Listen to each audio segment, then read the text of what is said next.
Beleza? Jovens têm sonho de Deus, fundamentado aí. Quem é que da Bíblia que tem uma referência aí que vocês sabem que foi um camarada que sonhou aí? Quem foi? Muito bom. José. Beleza. Vamos então aí, quem pode abrir a Bíblia aí para nós aí?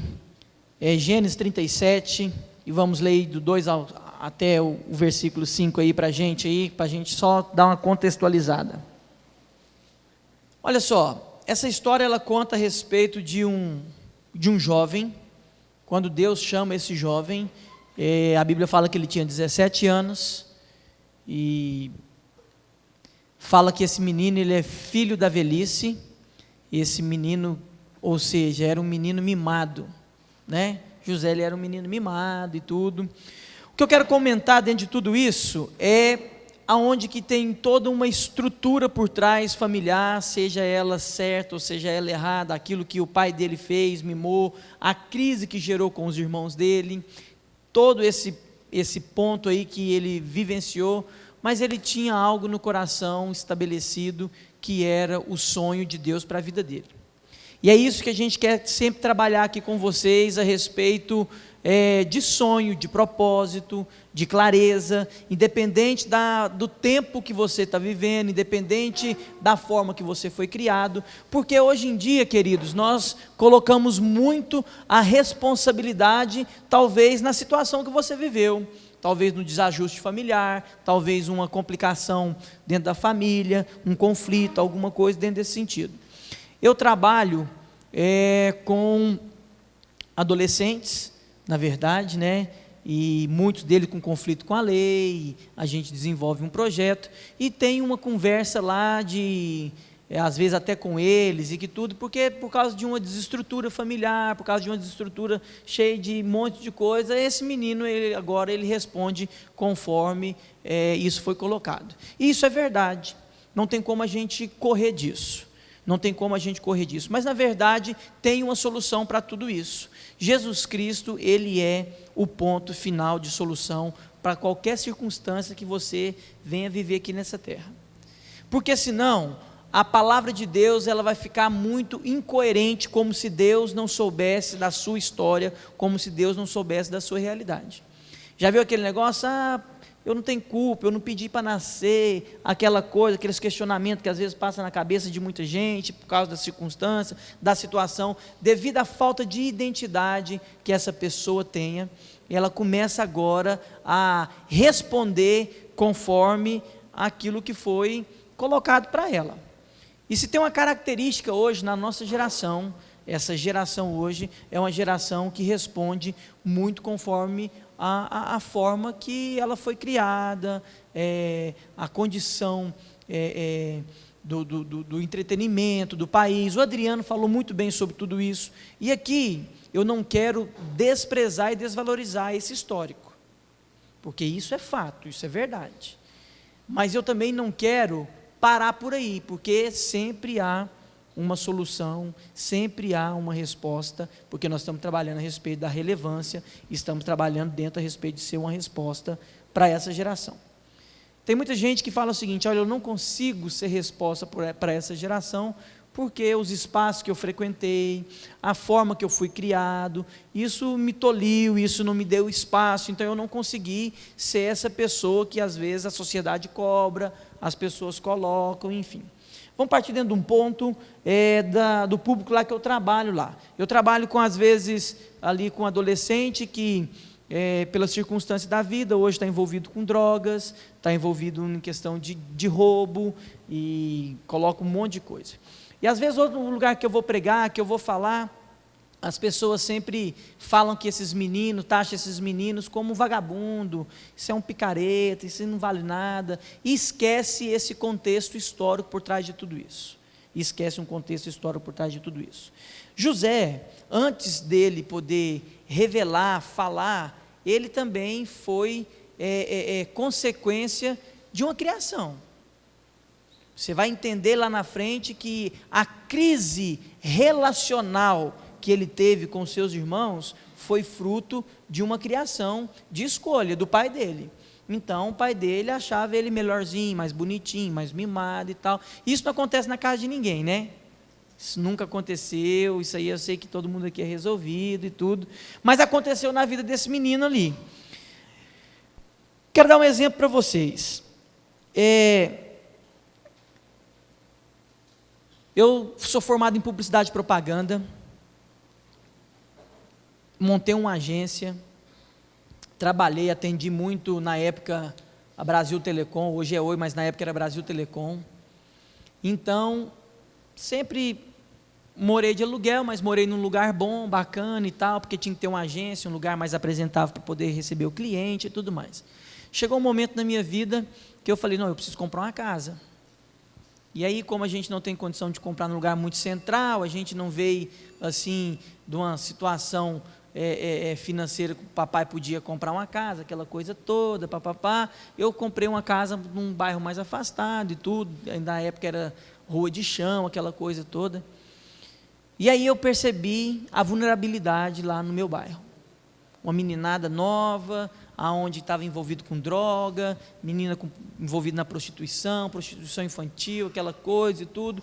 Comecei um grupo pequeno, 2 casas abaixo, que eu fiz amizade, meus 2 primeiros vizinhos, foi o meu vizinho de muro e uma casa abaixo, num serralheiro lá e tudo.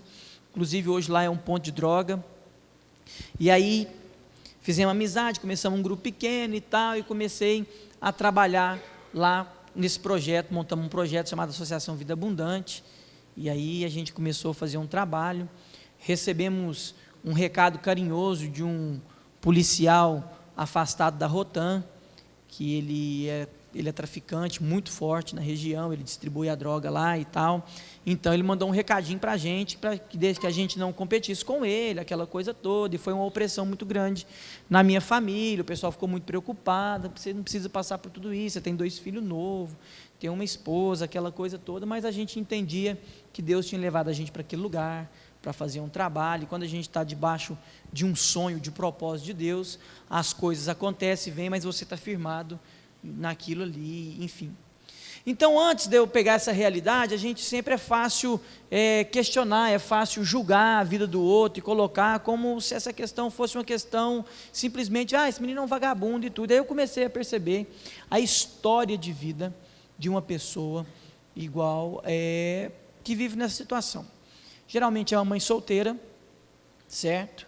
Mora de aluguel, não tem um lugar para colocar o seu filho, por mais que é direito do cidadão, isso está garantido na Constituição de 88, garantido direito à educação, direito à saúde, direito ao esporte, direito ao lazer, direito de um monte de coisa, mas esse menino agora não tem, essa mãe não tem um lugar para colocar essa criança numa escola que seja de ensino integral e tempo integral, porque existe uma diferença de tudo isso. Tem muita escola que é de tempo integral, mas ela só é de tempo integral, mas ela não é integrada, ela não tem uma educação integrada. Põe o menino lá e pronto, e acha que é isso mesmo. Enfim, essa mãe não tem um lugar para colocar esse menino, ela precisa trabalhar, essa mãe sai para poder trabalhar, geralmente ela trabalha de empregada doméstica, ela não teve muito acesso, ela não teve muito recurso, já a pesquisa fala que já é a 3ª geração hoje, já está partindo para a 4ª geração de mães solteiras e tudo mais. Então essa mulher agora, ela começa então a ir trabalhar e tudo, quando ela vai trabalhar, chega lá no emprego dela, geralmente ela não é bem valorizada, né? Ela não é valorizada porque nós vivemos num sistema onde as pessoas só querem construir para elas, e aí quando ela quer construir para elas, ela começa a colocar outras pessoas para desenvolver tipo de serviço, para poder beneficiar. Enfim, esse é um sistema extremamente complicado. E aí essa mulher está lá e geralmente vai trabalhar, não faz um trabalho muito bem feito, porque não tem uma condição, aquela coisa toda e tudo, e sempre deixa o irmão mais velho olhando o irmão mais novo. É o irmão mais velho olhando o irmão mais novo e tudo, e aquela condição. E quando esse irmão mais velho olha o irmão mais novo, e a mãe passa as obrigações da casa para uma criança, que às vezes ela quer fazer, mas ela não consegue fazer, porque ainda ela não tem a maturidade para poder realizar a tarefa, trabalho, que é de fato de uma pessoa adulta para poder fazer. Então essa mãe já vem do trabalho indignada, grilada, chateada, porque ela tomou já um aluguel ali da patroa, alguma coisa nesse sentido e tudo mais, e aí ela vai para chegar em casa e tudo, e o irmão, a criança mais velha não deu conta de fazer a obrigação e tudo, e ela pega e desce além nesse menino, fala que ele é um vagabundo, ele puxou o pai dele, e esse menino nem conhece o pai, você é um vagabundo, você é igual ao seu pai, que não sei o quê, que não adianta falar com você é irresponsável, você não consegue olhar seu irmão, e pai, vai virando uma fuzuaca naquele negócio e tudo mais. Essa mulher, por um lado, ela tem os vícios dela, normal, né? Ela não é crente, ela não entendeu ainda, ela não é filha de Deus, ainda ela não teve uma revelação da promessa, daquilo que ela poderia estar desfrutando em Deus, então ela tem os vícios dela, no fim de semana ela quer mesmo tomar cervejinha, ela quer ir para o forró e tudo, e mais uma vez ela abandona esse menino, e ela deixa, e isso vai virando uma situação que vai trabalhando com essa criança. Geralmente as coisas acontecem mais ou menos assim, esse menino mais velho e tudo, não vai para a escola, porque se ele for para a escola, ele não pode olhar o irmão mais novo, e ela não pode deixar o trabalho, então ela coloca a responsabilidade no mais velho e tudo, aquela coisa, já vai gerando um atrito, um conflito dentro de casa e tudo, mas esse menino, de vez em quando, ele vai na porta, ele começa a perceber o movimento e tudo, e logo, logo, ele acha alguém para poder dar uma moralzinha para ele, que é o famoso patrão, aquela coisa toda, e esses caras adotam mesmo de fato e tudo, e aí ele começa ali a abordar, estou falando, não é de um filme que eu assisti, estou falando de uma realidade que nós vivenciamos, que a gente enxerga, isso quase todos os dias, e aí esse cara começa a colar ali na banca e tudo mais, e logo, logo ele começa a valorizar, pede o menino para poder guardar ali uma droga ali perto ali da cisterna, ou então da fossa, da casa ali, aquela coisa toda, o menino sem entender muito, aquela coisa toda, e logo, logo recebe ali uma valorização, é cinquentinha, é um celular, é alguma coisa e tal, a mãe chega, que onde você arrumou esse celular e tal, e já começa, enfim, vai virando uma briga, vai virando uma complexidade, um monte dessas coisas. Onde que eu quero chegar com tudo isso? É simples chegar e chamar alguém de vagabundo e tudo mais. Alguém que chega e fala assim, ah não, esse menino aqui é porque, eu já cansei de ouvir, você é um pastor que defende vagabundo, você é um pastor que defende maconheiro, eu quero ver um dia que ele fizer isso com seu filho, assaltar a sua casa, ou roubar, ou aquela coisa toda, a gente sempre escuta essa condição e essa questão. Então, por isso a gente precisa ter clareza daquilo que Deus me chamou, daquilo que Deus te chamou, cada um tem um chamado, cada um tem um propósito, cada um tem uma forma de enxergar a vida, enfim, o que eu quero falar com tudo isso? Chega um momento que a gente pensa que Deus não está no controle da situação da vida da gente, ou da vida dessa mulher. Parece que esse povo ele foi abandonado, alguma coisa nesse sentido e tudo mais. E que um menino desse nunca poderá ser a resposta para esse mundo. E aí é onde que entra o Evangelho, aonde entra a palavra de Deus, aonde entra o sangue de Jesus, e aonde entra a parte de Cristo Jesus e que nos adota. A Bíblia fala que não existe ninguém que fica órfão, ninguém. Quando entra Jesus Cristo na parada, a gente entende que Ele nos adotou, que Ele nos amou, e todo esse ponto. Eu não tenho referência de pai, eu não tenho referência de mãe, eu não tenho referência, mas quando Jesus vem, Ele é a minha referência. E aí me devolve logo a consciência daquilo que eu falei para vocês, uma consciência de ser a resposta, de ser relevante, logo, logo eu entendo que aí então, mesmo a circunstância de vida que eu estou vivendo, por mais hostil que ela seja, por mais complicado que ela seja, eu consigo então agora ser relevante e ser a resposta, e eu não preciso submeter a um sistema extremamente desequilibrado, maligno e complicado. Beleza? Eu fui lá para aquela outra ponta, porque José, ele não viveu essa condição, mas ele viveu um desajuste na família. Os irmãos dele não curtiam esse moleque. Esse menino, ele era muito vacilão, ele era mimado, e tudo, ele tinha todos os seus defeitos, tinha todos os seus problemas, por mais que ele era fruto desse desajuste dentro da casa, filho de uma pessoa que está mais idosa, mais mimada e tudo mais, ele de fato era isso. Os irmãos dele, por sua vez, também da mesma complexidade e tal, tinha ciúme, e no entanto, vocês vão ver na história daqui lá para frente, que ele pôs o negócio para render, pegou esse menino, né, queria matar, o outro não, deixa disso e tal, aquela complicação e tudo, colocou ele num buraco, e desse buraco, esse menino foi vendido, e dentro de tudo isso. Aparentemente, parece que Deus não está no controle das coisas, porque para mim e para você, Deus só está no controle das coisas quando tudo está dando certo. quando tudo está dando certo. Por que eu estou fazendo essa reflexão com todos vocês? Porque hoje nós temos uma geração de jovens adoecidas. Ela é adoecida pelo sistema e ela é adoecida pela igreja, porque a igreja só ensina uma juventude que ela representa a bênção de Deus quando ele é um jovem de boa, de família boa, papai, mamãe. Esse jovem nunca usou droga, esse jovem é obediente, é um bom aluno e tudo mais. E na verdade essa não é a característica mais da nossa geração. Isso aí é uma geração de Beverly Hills, de cinema, aquela coisa de família perfeita, aonde o pai é trabalhador, a mãe é aquela mulher de casa, tem um peitão e tal. Ela é a família adequada. Se você acha que tem essa questão e tal, isso é tudo influência do sistema, do capitalismo, dessa coisa toda, papapá. E aí nós entramos numa geração que ela não é fictícia. A sua realidade dentro da sua casa, ela não é essa família maravilhosa. E aí chega alguém para você e fala o seguinte: sabe por que você passa por tudo isso? É porque você não está na igreja.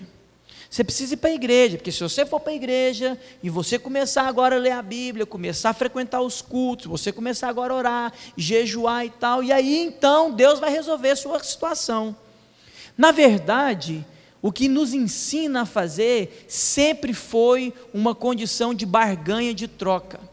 E quando a gente cresce nesse ambiente, ele é um ambiente adoecido, aonde eu fico gerando ciúme no outro, aonde o outro vai disputando comigo, e aí a gente começa a viver um evangelho, um cristianismo totalmente fora do propósito de Deus.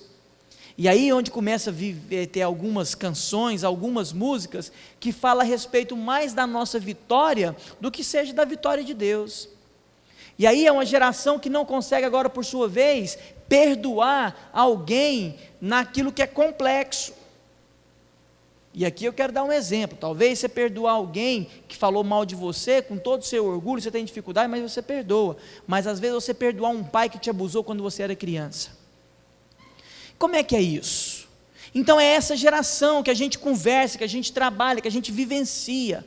O Evangelho de Cristo Jesus, ele veio de fato para essas pessoas que não têm esperança, que passou por uma situação complicada, que aparentemente Deus não está no controle, mas eu quero falar que Deus está no controle de todas as coisas.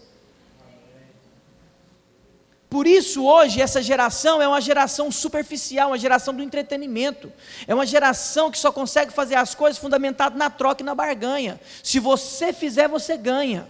Se você for um bom aluno, ganha uma estrelinha na testa. E aí a gente começa a falar sobre tudo isso, e ensina o pessoal a questão. O nosso evangelho ele é mais fundamentado no comportamento que na relação. E a relevância, ela vem da palavra de relacionamento. Ser relevante, não tem como eu ser relevante se eu não tiver um relacionamento. E relacionamento vem da palavra de relar, de ter atrito, de poder de fato construir. E aí, por mais uma vez, nós somos ensinados a ser amigo só de quem é meu amigo. Mais uma vez agora eu começo a querer ser legal só com quem é legal comigo. E aí nós esquecemos que nós somos igreja. Você é igreja. E por mais que aconteça qualquer coisa, qualquer desajuste familiar e tudo, eu quero te garantir nessa noite, você não é fruto de um relacionamento mal resolvido. Você não é fruto de um sistema desajustado, você é fruto de uma vontade perfeita e eterna de Deus. O problema é que muitas vezes eu e você nós sofremos, porque é nos apresentado um estilo de vida que não é cristianismo, um estilo de vida que é mais folga do que cristianismo, porque a proposta de Deus para a minha vida e para a sua vida, quando Deus sonhou comigo e com você, e nos tirou do céu, e nos enviou aqui na terra, como Ele fez com o seu único filho, é para a gente viver uma vida de sacrifício. O modelo de Deus não é o modelo que as igrejas têm passado, o modelo de Deus não é o modelo que o mundo tem passado, que o sistema tem passado. Por isso hoje é uma geração fragilizada nas suas relações. Qualquer coisinha, 1, 2, 3, não brinco mais. A gente acha fácil de não conviver e relacionar com o meu irmão que congrega na mesma congregação que eu congrego. Eu acho muito fácil ficar sem trocar ideia, sem conversar talvez com o meu irmão que mora dentro da minha casa. E aí eu começo a achar justificativa, porque agora eu começo a ter as minhas razões. E quando você age pela razão, eu quero falar que quem te serve na mesa é o Satanás. Porque o meu modelo e o seu modelo foi o modelo de Cristo Jesus. Quando o salmista Davi fala assim: prepara-me uma mesa na presença dos meus inimigos. Tem muita gente pegando versículo da Bíblia, fazendo canção para poder triunfar sobre a vida do outro. Talvez tomou um namorado, talvez fez alguma coisa, talvez te chateou em alguma dessas questões, e aí você começa agora a usar o poder, porque agora você é crente, você começa a usar o poder para Deus. Ó Deus, me dá uma oportunidade, porque essa pessoa ela vai ver que o Senhor é fiel comigo. Prepara uma mesa, Deus, na presença dos meus inimigos. Mas na verdade, quando Davi estava falando isso, a consciência de Davi era a consciência mais de Deus que tinha. Sabe por que Deus chamou Davi, antes do Novo Testamento, como amigo de Deus? Porque Davi conseguia viver o período de graça no tempo da lei. Deus, ele fala assim no salmo dele: prepara-me uma mesa na presença dos meus inimigos, e unge a minha cabeça, e o meu cálice faz transbordar. Presta atenção, não tem como você manifestar a graça, o amor de Deus, se você não tiver com a sua botija cheia de óleo, se você não tiver uma vida perante o Espírito Santo de Deus. O Espírito Santo de Deus não vai fazer você vingar do outro. O Espírito Santo de Deus não vai fazer você retroceder diante da circunstância difícil. Quem faz tudo isso é Satanás. É Satanás. Às vezes a gente fica colocando coisa assim, colocando coisa que o diabo coloca, que o diabo nem está preocupado. O diabo nem está preocupado, a única preocupação do diabo é tirar você do propósito de Deus. Sabe por que isso, irmão? Porque o diabo sabe que o seu pecado foi perdoado.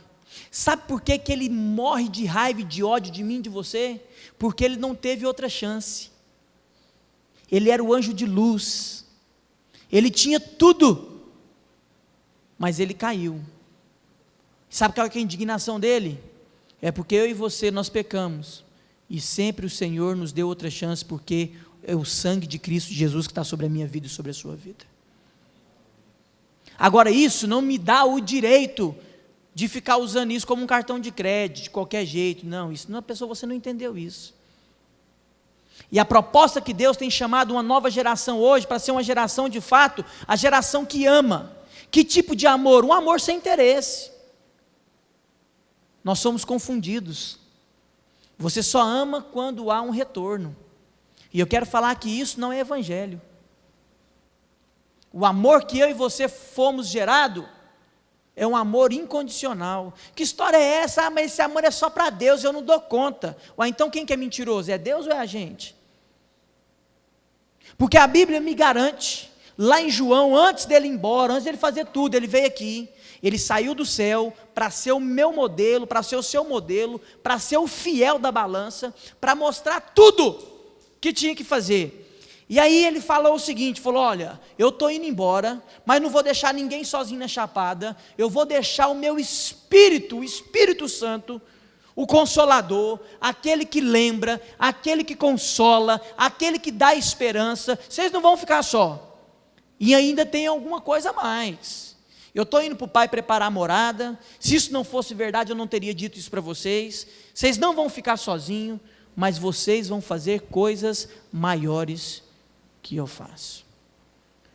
E aí, eu queria fazer uma reflexão com vocês hoje. Que coisa maior que Cristo fez. Nós somos uma geração fragilizada na leitura, no entendimento, na busca de Deus. E aí a gente consegue fazer música, pregação, canção, aonde eu começo a triunfar sobre a vida do meu irmão. Eu começo a falar que a minha vitória tem sabor de mel. A minha vitória sobre o meu irmão tem sabor de mel. umas canções fundamentadas no estômago, fundamentado no desejo próprio. Irmãos, eu sonho de ver uma geração fortalecida na palavra, fortalecida no Espírito Santo de Deus, uma geração que está pronta para morrer, uma geração que está pronta para abrir mão da razão, do poder. O que deu autoridade para Cristo Jesus é porque Ele tinha todo o poder, e Ele abriu mão. Agora a igreja tem ensinado os jovens de hoje de ser jovens poderosos. Um desajuste na casa, na família. É a mãe, por causa de um desacordo familiar e tudo, a filha cresce ouvindo. Ó, minha filha, pelo amor de Deus, não casa com um homem igual ao seu pai, não. Não casa, não. Esse homem você está vendo, não ama, não quer e tal. Mas ela nunca fala assim: ó, minha filha, você como uma filha de Deus, aprende a amar seu pai. Como ele fornecer esse amor, ele não recebeu. Mas começa sempre a colocar, e essa menina começa a ouvir tudo isso. Ó, minha filha, você está vendo, a maioria dos homens não presta. Uai, então se a maioria dos homens não presta, e eu preciso relacionar com alguém, então se homem não presta, mulher presta. Então, automaticamente, nós vamos começar aí vendo algumas coisas. Nós começamos a pregar dentro da igreja, dentro da nossa família, uma prostituição velada. Minha filha, pelo amor de Deus, não vai casando com qualquer pé rapado, não. Casa com um cara que tem dinheiro, que pode te dar uma casa. E aí, o camarada chega lá, tadinho, todo, né, querendo conversar, e o cara na posição de sogrão, pá, fala: para você tirar minha filha aqui da minha casa, você tem que ter no mínimo o que eu tenho. O cara construiu uma vida de 30, 40 anos, tadinho, coitadinho está chegando agora. A única coisa que ele tem é um coração cheio, muito amor para dar e força de vontade. Mas eu estou falando isso, irmãos, mas é uma geração onde o mundo, o sistema tem corrompido os nossos jovens. Os nossos jovens de hoje, o povo não entende, porque não quer relacionar. Não quer relacionar de verdade, não quer casar. E aí não dá conta de ficar sem relacionar. E ele começa a viver uma vida totalmente desajustada, totalmente complicada. Que história é essa? Aí chega na igreja, encontra um desavisado, um líder, um pastor, alguém, que começa a orar para essa menina e para esse menino, para onde ele dá as coisas, dá tudo certo para a vida dele. Ele não quer saber de qual que é o projeto. Ele quer orar para que esse menino tenha um bom emprego, que esse menino tenha uma boa família, e ele começa a confundir os valores da família. Aí depois, quando chama um jovem desse para a missão, para fazer a obra de Deus, para abrir mão, ele não consegue, porque ele já está formatado. Ele já está formatado. Você está entendendo? Eu vou viver minha vida, o máximo que eu der conta, vou pegar todas, vou trabalhar, e quando lá eu vou ver se eu caso, se eu valorizo, entendeu? E essa é a geração que está dentro da igreja, que está uma geração que é livre, que pule, dança, né? Essa geração. E aí dá nó na cabeça, porque o povo lá fora espera outra coisa, e aí eu e você falamos a mesma coisa. Eu não estou chamando ninguém para irresponsabilidade, eu estou chamando alguém que de fato tem um sonho. E esse menino aqui, aos 17 anos, ele tinha tudo isso. Ele era mimado, o pai dele fez tudo isso, mas uma coisa ele tinha de relevância: ele não perdeu o sonho que Deus tinha para a vida dele. Ele não perdeu.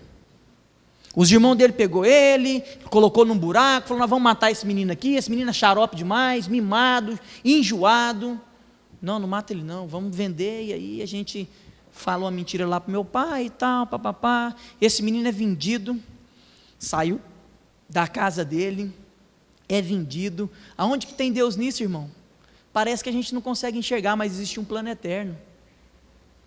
Lá na frente ele começa a despontar, vai para a casa de Potifar, aquela coisa toda. Mais uma vez uma mulher que falta de referência de mulher, de Deus e tudo, levado pelo sentimento, pela emoção, entendeu? Um menino novo, forte, daquele jeito, facinho, ela caiu para cima, ele ficou firmado na palavra de Deus, naquilo que ela promessa, não corrompeu com a carne, levantou falta de testemunho dele, mandou ele para a prisão, lá ele ficou um tempo na prisão, ralando, lá dentro ele foi o cara, né, de Deus e tudo, e quando você falou, lembra de mim, quando você sair aí e tal, avisa lá, aquela coisa, o amigo dele sai, não lembra mais dele, porque agora ele saiu, ele está preocupado em desfrutar daquilo que Deus trouxe o livramento. Nós somos assim, nós estamos preocupados com aqui, se nós está aqui, nós três aqui na chapada e tal, Deus deu o livramento, meu irmão, eu vou glorificar a Deus, vou pular para cima, glória a Deus,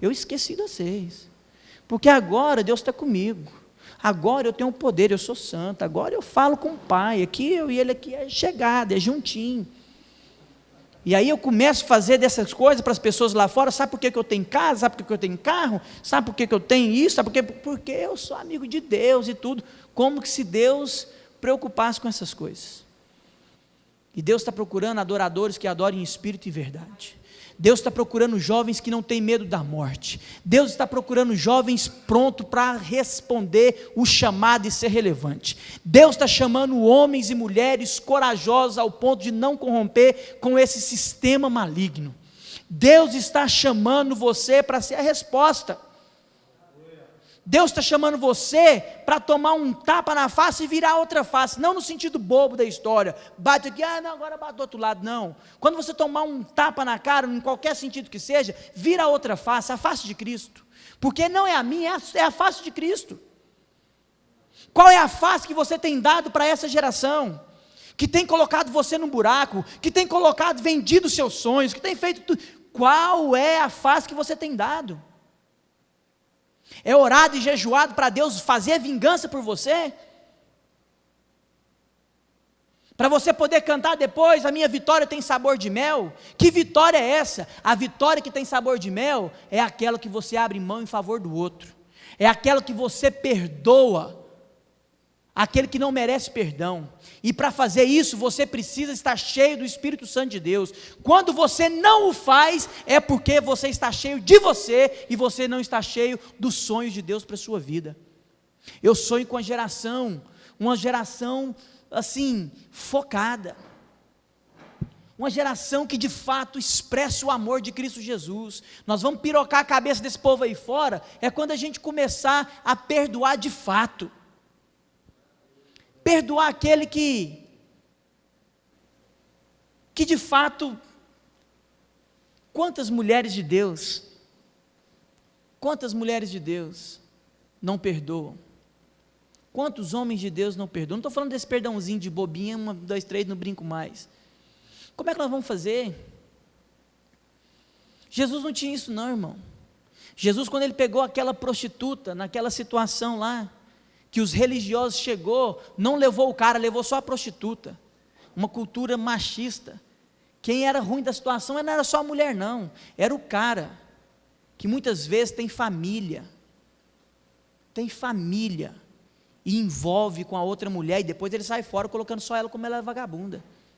Jesus recebe aquela mulher, sabendo da situação, tendo misericórdia, cheio de graça, e ele fala: mulher, se não tem ninguém para te acusar, quem sou eu para te acusar? Vai e não peques mais. Vai e não peques mais. Eu fico vendo um monte de gente falando aí, eu sei, eu não sou a favor do aborto, não sou mesmo, a igreja não é, mas os jovens não conversam a respeito de aborto.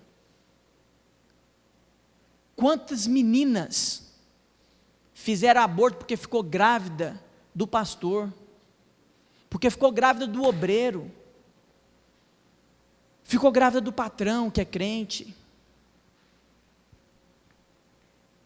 Quantas? E a gente é superficial, mano. A gente quer colocar uma tarde de religião e mandar um negócio para frente. Sabe por que você é superficial?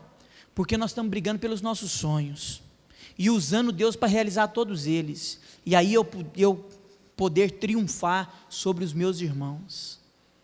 E a gente ensina, ó jovem, se você for assim, você vai sobressair, você vai ser o cara. O meu termômetro e o seu termômetro, ele é corrompido.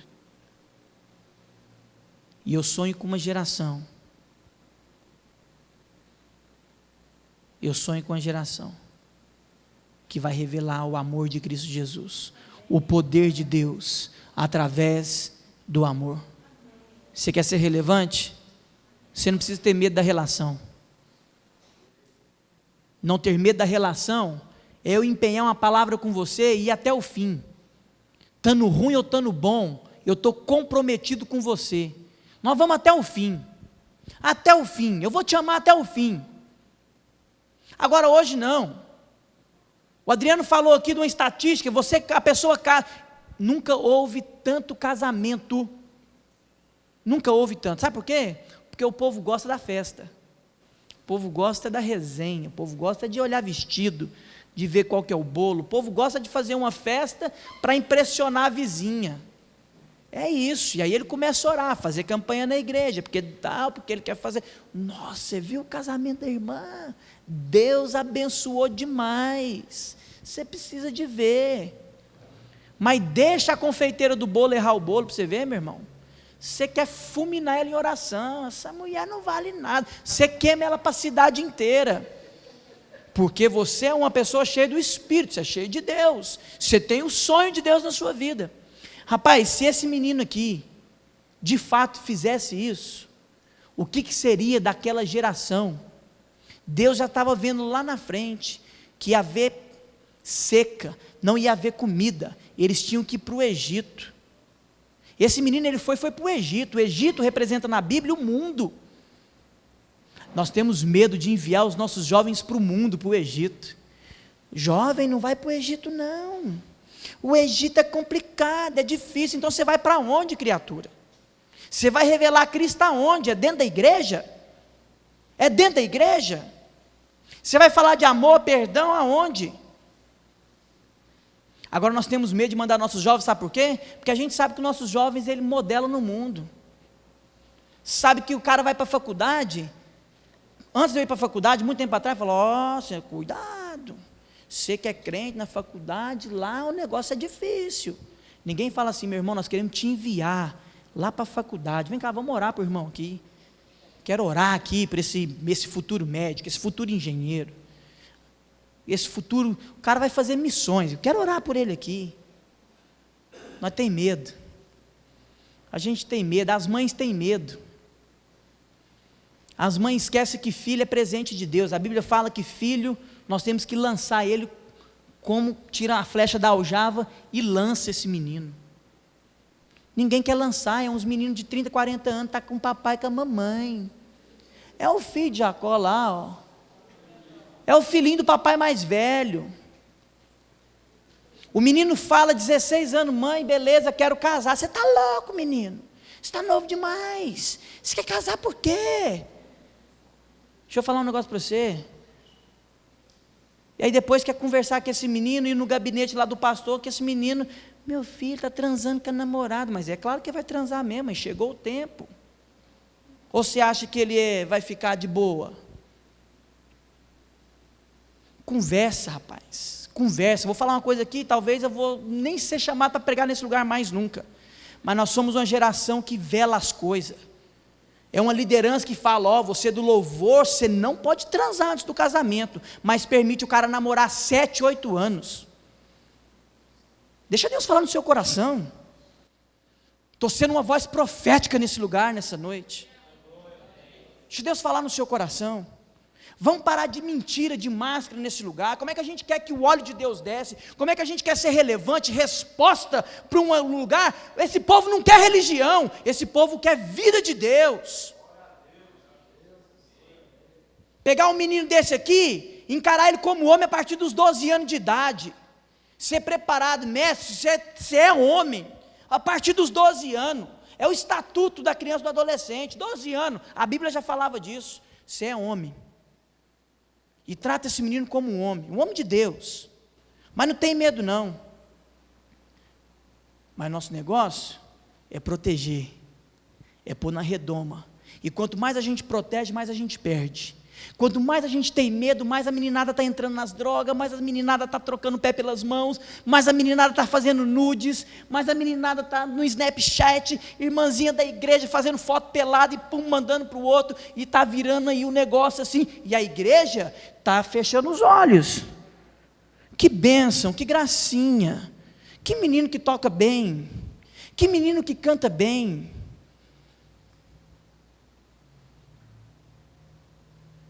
Quero te fazer uma pergunta nessa noite: você é a resposta para esse mundo?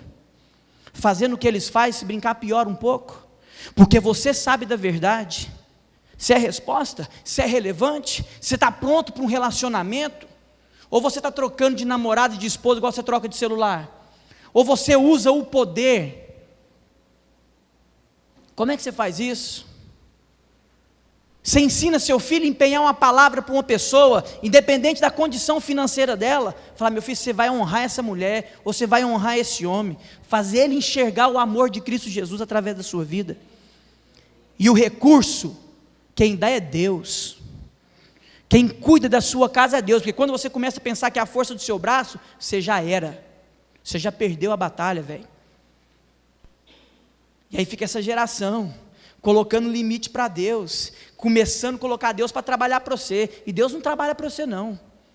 E aí é uma geração frustrada, e aí é uma geração: Deus vai preparar alguém para você. Deixa eu te falar, Deus já preparou. Deus preparou foi você. Não tem amigo, não interessa, você pode ser amigo. Não tem ninguém fiel, meu marido não é fiel, você pode ser fiel, fazer esse homem entender a fidelidade de Deus. Esse menino vacilou, chegava desavisado: eu vi aí as estrelas, os feixes de trigo dobravam perante mim e tal. Os meninos ficavam grilados, pau da vida. Mas lá no fim, ele foi um homem que guardou o sonho de Deus, e aí ele não resolveu o problema, não foi da família dele, ele resolveu um problema de uma nação. Sabe qual que é o seu problema? Que você trabalha para você, no máximo para a sua família, você esqueceu que você veio revelar Cristo para uma nação. Rio Verde precisa saber quem você é. Você precisa estar no meio da prefeitura, você precisa estar no meio das escolas, você precisa estar no meio dos guetos, você precisa estar no meio da favela, você precisa estar no meio de tudo quanto é lugar, aonde que Deus te chamando, mas sem levar religião e levar o amor de Cristo Jesus. Sabe por que a geração está perecendo? Porque você perdeu o que é sonho de Deus para a sua vida. E é uma geração adoecida. É uma geração que põe Deus para trabalhar, para resolver e tudo, e aí você consegue ainda comprar um carro e colocar: foi Deus que me deu. Que história é essa? Você começa a cantar que a sua vitória tem sabor de mel. Que história é essa? Você começa a orar para Deus fulminar a vida da outra, porque agora você tem que sobressair, porque agora você é filha de Deus. Que história é essa? Que evangelho é esse? E aí você começa agora a relacionar com quem você gosta, com quem te faz bem. Que evangelho é esse? Que evangelho é esse? Aí você começa a amar alguém se essa pessoa te der algo em troca. Para que a gente precisa do Espírito Santo então? Para que Ele te deu o Espírito Santo? Sabe para que Deus nos deu o Espírito Santo? Porque para amar alguém que não merece amor, você tem que estar cheio do Espírito Santo. Porque senão você é igual a pessoa lá do mundo. É um amor vazio. É um amor de troca, de barganha. É um amor sensorial, é um amor fundamentado no estômago, na vontade. Se a gente for pegar 2 quadros, pintar 2 quadros aqui, colocar a história de Cristo Jesus, e de colocar uma história, qualquer história da Bíblia aí, a história da mulher que foi pega em adultério, ou de um enfermo, ou de um cara que está, se a gente for pegar e colocar, falar: meu irmão, quem é você nessa história? Quem é você? Você vai responder: eu sou a prostituta, eu sou o cego, eu sou o doente, ninguém consegue enxergar você como Cristo. Fala, eu nessa história, eu sou o Cristo. Eu nessa história, eu sou o caminho. Eu nessa história, eu sou a verdade. Eu nessa história, eu sou a vida. Vou fazer uma pergunta para você, jovem. Ser jovem relevante é o jovem que é o caminho. A sua vida tem dado em que estrada? Tem levado essa pessoa para qual caminho? Você tem sido verdade? Ser verdadeiro não é simplesmente não falar mentira. Ser verdadeiro é falar da verdade. Você até mente, nós pecamos, mas você fala da verdade. E essa verdade te consome. Essa verdade te consome. Você precisa entender que você é vida. Você é vida. E se você é vida, você pode dar para quem não tem. E você é resposta para quem não tem a resposta. Então você é resposta para o abusador. Como é que a igreja não ama um abusador? Se eu perguntar hoje aqui, quem aqui tem um amigo que fuma maconha? Todo mundo vai levantar a mão, porque hoje está normal. Agora, se perguntar aqui, quem aqui tem um amigo que é abusador, que é pedófilo? Talvez alguns vão levantar. Talvez você não levanta a mão porque você morre de vergonha, porque é seu tio, é seu pai. Porque você começa a colocar a culpa em todo mundo. Mas quando você encontra Cristo Jesus, você fala, vem, Deus é soberano na minha vida. Deus sabe de todas as coisas. Meus irmãos me vendeu, jogou no buraco. Fui para um lugar onde eu pensei que agora Deus ia resolver minha vida, ia dar tudo certo. Uma mulher vem para mim, mente a meu respeito, o cara me joga na prisão de novo. Passa mais um monte de ano, a gente orando e tal, pedindo, o cara sai, meu amigo, fala para ele, agora vai dar certo, o cara esquece de mim. Mas ele não perdeu o foco, porque o que Deus tinha para ele, era a resposta para uma nação.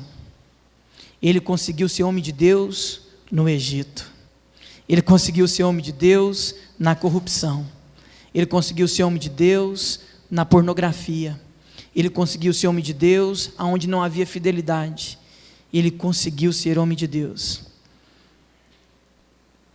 e aí ele alimentou muita gente, ele matou a fome de muita gente, porque ele tinha direção, ele tinha revelação. Não tem diferença nenhuma da Valesca Popozuda para muitos crentes dentro da igreja. A gente fala, pelo amor de Deus, jovem, não escuta a Valesca Popozuda. De fato, pelo amor de Deus, não escuta. Mas vou falar uma coisa para você. Não faz diferença nenhuma do tem sabor de mel. É o mesmo beijinho no ombro. É a mesma vingança. É o mesmo recalque.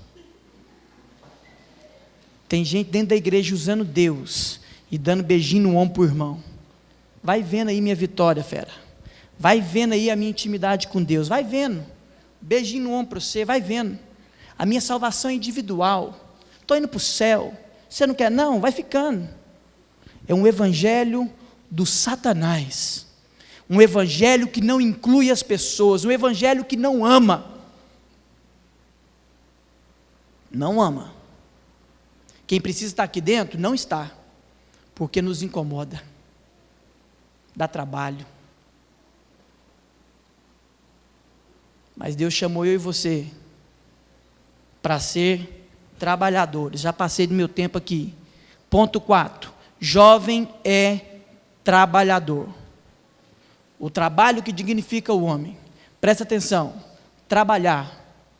Existe uma diferença entre trabalho e funcionário. Você quer uma coisa que quer acabar com a vida da pessoa? É pôr para trabalhar, ou pôr para ficar escravo do emprego. O jovem que é trabalhador, Ele trabalha para Cristo em qualquer situação. Se ele está na empresa, ele trabalha. Se ele está na faculdade, ele trabalha. Se ele está no campo de futebol, ele trabalha.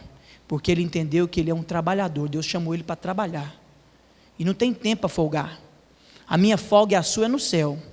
Nós temos que trabalhar em tempo e em fora de tempo. O campo está branco. É poucos ceifeiros, é poucos trabalhadores. Eu nunca vi Jesus orar para uma outra coisa. Jesus não orou, oh Deus, tem misericórdia da prostituta. Você já viu essa oração? Oh Deus, tem misericórdia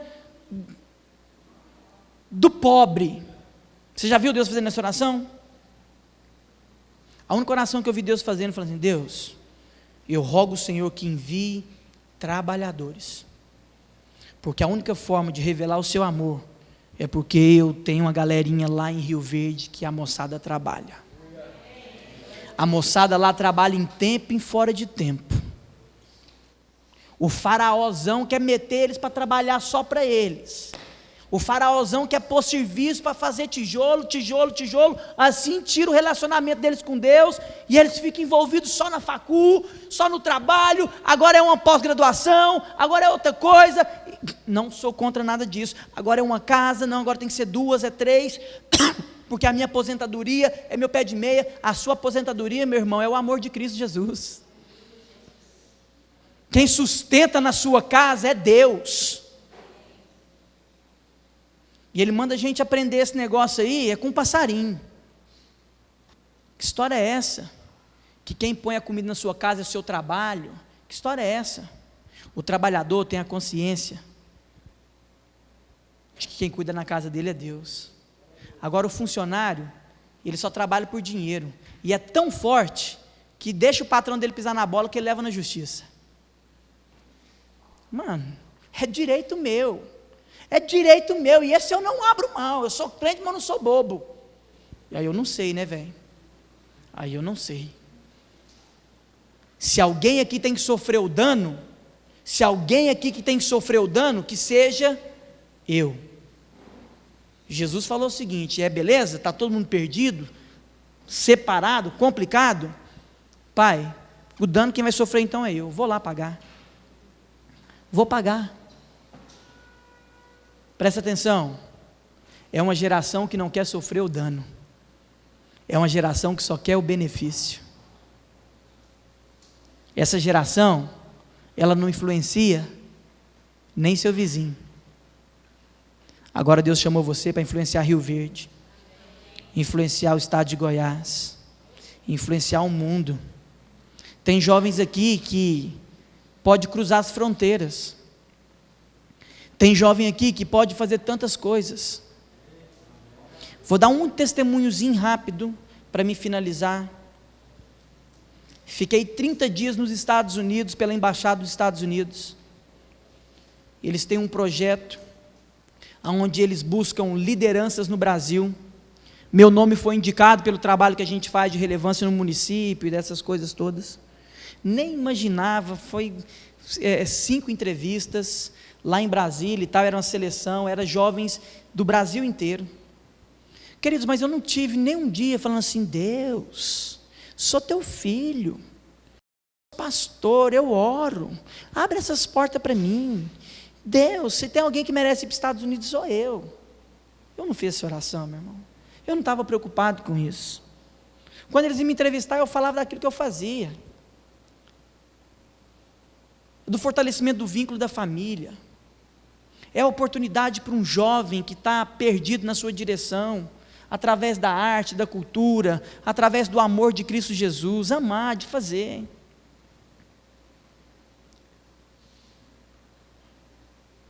Nós tínhamos 3 anos de trabalho, com muito suor, com muito sacrifício. As férias de agosto, porque a gente trabalha no contraturno da escola, a gente finalizou até julho, aquele período, reformamos lá, minha esposa ganhou uma cozinha, arrumamos a cozinha, tudo bonitinho, dia 8 de agosto, aniversário da minha esposa, a gente finalizou lá e fomos para casa cansado e tudo. Falei: não, vamos fazer um fondinho aqui, só eu, você, os meninos, vamos sair não e tal. comemos lá um fondue e tal, aquela coisa. Quando foi 1 e pouquinho, mais ou menos, assim, arrumamos para poder deitar e dormir, fui lá e tal, uma amiga minha postou uma música lá, Michele e Karen, do Marquinhos Gomes. Eu curti a música, cliquei para ouvir, fui orar. Na hora que eu estou lá orando, cachorrada começa a latir. Falei, o que é isso? Fui lá no portão, o vizinho está pegando fogo lá no projeto, lá na Ava lá. Levantei rápido, falei, vou lá, né? Pensei que era um foguinho. Cheguei lá, colocaram fogo de um lado, colocaram fogo do outro e tal. Na hora que entrou, assim, acabou tudo. Apareceu na televisão, acabou aquela coisa toda lá. Recebi muita proposta de político, de um monte de gente, para poder levantar aquela coisa toda, buscando direção de Deus. 2 anos para a gente poder levantar um negócio de novo. Fogo criminal, complicado e tal, aquela coisa toda. Família, mais uma vez, larga isso aí, você não precisa disso, para com isso, vai cuidar dos seus filhos, vai cuidar da sua... Para trás de mim, Satanás. Essa conversa eu aprendi com Jesus. Jesus, vou morrer. Pedro, que nada, você vai morrer não, velho. Você está ficando louco? Você vai morrer não. Quando foi matar Jesus, ele arranca logo de uma espada e fala, ixi, velho, não é assim, calma aí. Põe a orelha de Malco lá e tal. Eu aprendi essa história. Quando o povo começa a falar para você, cuidado, você merece ser feliz. Sua família, quem cuida do seu filho é Deus. Se eu não entender que quem cuida do meu filho é Deus, meu irmão, eu vou viver em pânico. Beleza, aquela coisa toda e tal, não vou largar coisa nenhuma, direção de Deus, sofrendo com a minha casa, com os meus filhos, aquela coisa toda, a comunidade lá, recebendo, para resumir a história e tal. Fui convocado para esse negócio dos Estados Unidos, fui chamado, selecionou 8 líderes para falar sobre liderança jovem, voluntariado, ativismo cidadão. Fui para os Estados Unidos, 30 dias nos Estados Unidos, pela embaixada, com visto, tudo arrumadinho. Pá. E aí, beleza, passou... Esqueci. Dia 8 de agosto. Eu num quarto de hotel. Sozinho. Porque não podia ficar junto, mas no quarto de hotel, beleza. Vou entrar para dar os parabéns para minha esposa. Lá do outro lado. Saudade da minha esposa, dos meus filhos. Vou entrar para dar os parabéns. Na hora que eu entro, essa mesma amiga minha posta a música. Do nada. E aí, quando eu ouvi essa música, Deus falou para mim, aí, tem 2 anos. 2 anos. Que você pensou que seu sonho foi embora. 2 anos que você pensou que um traficante podia acabar com o sonho de Deus para a sua vida. Te trouxe para cá, para você aprender, para você ver tudo isso. E a fidelidade de Deus. Não é porque eu estava nos Estados Unidos, não. Mas é porque eu não abandonei o sonho de Deus. Hoje o projeto está mais lindo que estava antes. Trabalhamos com 120 crianças. Já perdemos 8 para o crime. Matado. Pela polícia. Matado pelo amigo. Lá nós convivemos com um adolescente que matou o outro da outra rua, 8 tiros.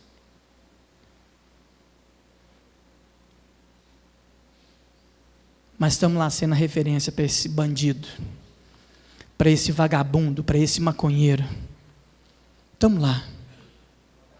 Para essa mulher que não foi amada, que não foi valorizada, que é fácil todo mundo chamar ela de prostituta, de cachaceira, porque não cuida do filho dela, porque ela prefere dar para quem ela quiser. Para amar esse tipo de gente, você tem que estar cheio de Deus. Amar o Marcondes é fácil, amar o Adriano é fácil. Amar quem não dá trabalho é teta. Você não foi chamado para amar quem não dá trabalho.